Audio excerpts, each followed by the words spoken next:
ध्यान से सुनो मेरे बच्चे, जिसे तुम अपनी हार समझते हो वो असल में मेरी रक्षा है।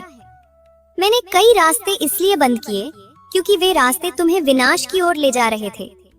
जब मैं तुमसे कुछ छीनती हूँ तो इसलिए नहीं कि मैं तुमसे नाराज हूँ, बल्कि इसलिए कि तुम्हारे हाथों में कुछ और ज्यादा पवित्र और ज्यादा सुंदर दे सकूं।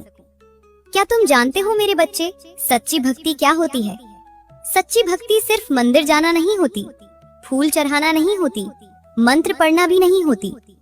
सच्ची भक्ति तब होती है जब सब कुछ बिखर रहा हो और फिर भी तुम्हारे होठों से ये शब्द निकलें, माँ मैं तेरे चरणों में सुरक्षित हूँ।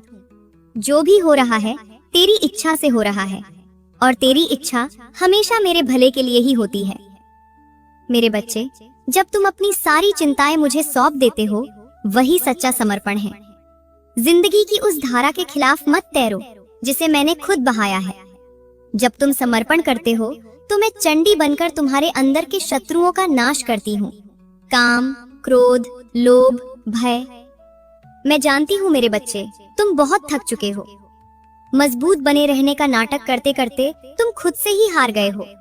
लेकिन याद रखना, तुम टूटे नहीं हो, तुम बन रहे हो।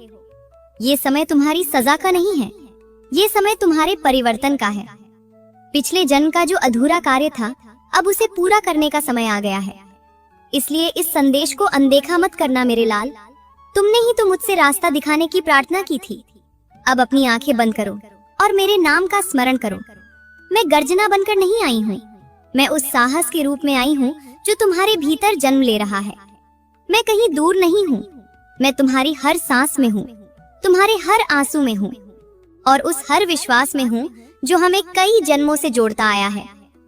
मेरे बच्चे, बस इतना याद रखो, जितना हो सके सकारात्मक सोचो, नाम जाप पर ध्यान दो, इस मोह माया में ज्यादा मत उलझो। अकेलेपन को अभिशाप नहीं, एक वरदान समझो।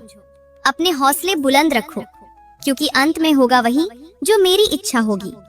इसलिए व्यर्थ की चिंताएं करना बंद कर दो मेरे बच्चे। मैं हमेशा तुम्हारे साथ हूँ। अगर तुम्हें अपनी माँ पर विश्वास है तो सच्चे मन से कहो, जय माँ काली।